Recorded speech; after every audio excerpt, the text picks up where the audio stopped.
10 minutes pour convaincre. Aujourd'hui, bien passons à Remiremont avec Alain Xavier, qui est tête de liste de Remiremont Vent d'Espoir. Alors, pourquoi avoir constitué une liste ? Alors, bonjour, merci de l'invitation déjà. Alors, la liste, elle n'est pas c'est pas paru comme quelque chose de naturel. Ça a été un long processus démocratique. Dans un premier temps, en fait, on a créé un collectif citoyen. On voulait en fait avoir une parole citoyenne un peu plus forte à Remiremont parce qu'on a constaté avec les co-créateurs qu'il y avait un manque de ce côté-là. On voulait que de la même manière qu'il y avait l'association La Volontaire pour les commerçants, quelque chose qui soit équivalent pour les citoyens, qui puisse nous donner la parole. Quand on a essayé de se rendre, de se réunir, de faire des choses à une plus grande échelle, parce qu'on voyait que ça avait du succès, que ça intéressait la démarche, on a constaté assez rapidement un blocage au niveau de la municipalité. On ne nous faisait pas confiance, on était inconnus, donc on n'avait pas le droit de salle, alors qu'on était une association. Du coup, on a fait d'abord des réunions dans des bars. On a pu évoluer au fur et à mesure. L'intérêt était de plus en plus croissant au niveau des citoyens. Et comme on constatait toujours la même méfiance, voire le même mépris au niveau de la municipalité, on s'est dit, OK, portons notre voix à un échelon différent, plus grand, et essayons de faire paraître un raisonnement différent que celui qu'il y a actuellement au sein de la municipalité. C'est là qu'elle est la liste Remiremont Vent d'Espoir. Alors maintenant, tu es la tête de liste, mais pourquoi voter pour la liste dont tu es la tête ? Nous, ce qu'on propose, moi-même, ce que je propose, ce qu'on porte, en fait, je préfère parler en nous parce qu'on met vraiment en avant beaucoup plus l'aspect collectif. C'est pas moi qui suis la personne en charge, c'est plus je suis le porte-parole de tout le collectif. Donc, ce qu'on propose, c'est, comme je disais, une voix différente. C'est quelque chose de beaucoup plus à l'écoute, beaucoup plus sur la participation citoyenne. Et de ce fait, on va pouvoir impliquer les citoyens dans la décision des futurs changements qui se passeront à Remiremont. Typiquement, on ressort de pas loin de 1 ou 2 ans de travaux pour le réseau de chaleur. C'était sûrement une bonne chose à faire. On était dans les délais pour pouvoir le construire avant que justement les normes soient beaucoup plus strictes. Ceci étant, est-ce que ça n'aurait pas été intéressant de demander aux citoyens si ça les intéressait aussi ? Nous, on veut mettre en place pas mal de choses par rapport à la ville. On veut mettre en place un transport en commun, un vrai bus qui passerait à des horaires réguliers. Ça, typiquement, c'est une demande qui ressort du bas. C'est vraiment... moi, quand je suis arrivé à Remiremont, il y a un peu plus de 6 ans maintenant, c'est une des choses qui m'a frappé en premier. C'est comment ça se fait que dans une ville de cette envergure-là, il n'y a pas de service public de transport en commun. Nous, ce qu'on propose, donc, c'est être à l'écoute des gens et faire avec les gens. Et non pas, une personne qui décide, et puis c'est comme ça. Donc, si vous votez pour la liste Remiremont Vent d'Espoir, vous votez justement pour quelque chose dans lequel vous aurez votre place au sein de la municipalité et au sein de la ville. Typiquement, dans les axes qu'on propose, on propose de décentraliser le pouvoir de la mairie. C'est-à-dire qu'actuellement, toutes les décisions se passent au niveau de la mairie. Et nous, ce qu'on veut, c'est faire plus de réunions de quartier.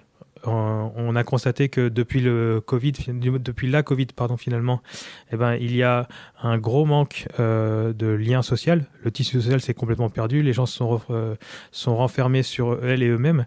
On propose de pouvoir de reconstruire tout ça, de redonner de la confiance et un maillage social important. C'est pourquoi on a dans notre liste des élus de quartier, des élus de tous les quartiers. Donc ce sera des personnes référentes auxquelles justement on pourra aller porter notre parole citoyenne et ces personnes-là vont pouvoir remonter l'information et la chaîne d'information ne sera pas brisée et il y aura une vraie continuité de l'information et on va pouvoir prendre les décisions de façon beaucoup plus fluide. On propose aussi également de mettre en place des budgets participatifs pour pouvoir inciter justement les citoyens à se prendre en main et essayer de porter des mesures, des projets pour embellir leur quartier, pour embellir leur ville. Ça se fait partie des premières décisions, en tout cas, qu'on pourra mettre en place. Et certaines sont finalement très peu coûteuses à mettre en place parce que en fait, les réunions de quartier, retrouver le lien social, c'est quelque chose qui peut être faisable assez rapidement et ça ne coûte pas très cher. Ce qu'on cherche aussi à faire, c'est redynamiser le commerce et le centre-ville. On a un beau dynamisme, si on peut dire, mais il faut faire attention à ne pas le perdre. Donc c'est pour ça qu'on veut revitaliser le centre-ville. Il y a quand même une vacances commerciales qui est acceptable par rapport au reste de la France, mais il faut faire attention à ce qu'on ne se retrouve pas dans le symptôme des centres-villes morts, des villes moches comme ils appellent justement. Et nous, ce qu'on veut, c'est essayer de retrouver, d'inciter à avoir plus de commerce de proximité. Typiquement, ici, on n'a que, en tout cas au centre-ville, plus qu'un seul boucher. Et là, il est parti en vacances. On n'a plus du tout de commerce de viande pour les citoyens et citoyennes. Le dimanche, c'est compliqué de trouver du pain en centre-ville, encore une fois. Et dans d'autres quartiers, c'est absolument pas présent. Donc l'idée, c'est de pouvoir inciter à ce que des commerçants viennent remettre, encore une fois, du lien social, du commerce de proximité pour pouvoir un peu redynamiser toute la ville. Et avec le transport en commun, on aura un vrai échange par rapport à tout ça. Avoir des élus, c'est aussi avoir des élus à la communauté de communes. Là aussi, tu as des projets? Oui, en effet. Nous, ce qu'on souhaite, c'est faire rayonner Remiremont. Et en faisant rayonner Remiremont au sein de la communauté de communes, c'est aussi non pas forcément se mettre beaucoup plus au-dessus et en avant par rapport aux autres, mais aussi porter toute la communauté de communes dans notre élan. Les projets qu'on souhaite mettre en place, c'est pour que toute la communauté de communes en profite.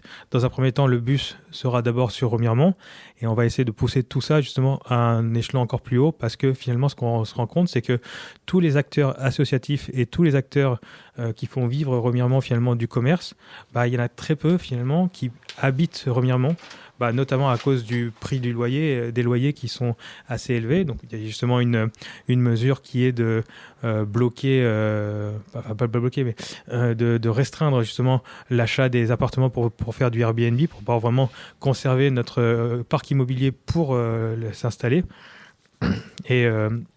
Et après, derrière, il y a des projets d'envergure qui veulent être portés aussi au sein de la communauté de communes, comme justement un vrai service de transport en commun, mais aussi une régie alimentaire bio intercommunale. Là-dessus, c'est un des projets d'envergure qu'on veut faire, c'est pouvoir autonomiser le territoire en bio pour justement tous les bâtiments de services publics, que ce soit les écoles, mais aussi les EHPAD. Et ça, en fait, il n'y a pas de raison que ce soit que Remiremont qui en profite. Ce qu'il faut, c'est pouvoir aussi penser aux autres communes avoisinantes et pouvoir faire en sorte que Remiremont est un phare, finalement, pour que les autres communes puissent suivre et s'élever tous ensemble. Nous allons arriver au bout de nos 10 minutes, mais je vais même te laisser conclure. Écoutez, ce dimanche, ce sera un jour important parce que comme il n'y a que 2 listes sur Remiremont, il n'y aura qu'un seul tour. Les règles ont changé cette fois-ci, donc ce sera juste en un tour. Vous aurez le choix entre justement une sorte de continuité, voire de déclin, parce que finalement, si on continue, il y a rien qui va être préservé. Nous, ce qu'on souhaite, c'est vraiment redynamiser la ville, redonner un souffle nouveau, pouvoir apporter des nouvelles idées. D'ailleurs, notre moyenne d'âge au sein de notre liste est de 41 ans, et en face, si on prend uniquement les 10 personnes, celles qui vont siéger au sein du conseil municipal, on arrive vers 61 ans. Donc on a une génération d'écart entre leur liste et la nôtre, ce qui prouve vraiment que finalement, on a un dynamisme, on va avoir des idées nouvelles, autant pour les personnes âgées, mais aussi pour les jeunes. Parce que finalement, les jeunes sont les grands oubliés de Remiremont, et si on ne maintient pas notre jeunesse à Remiremont, on va avoir une ville qui se meurt au fur et à mesure, et c'est exactement ce qu'on cherche à empêcher. Merci Alain, à dimanche. Merci.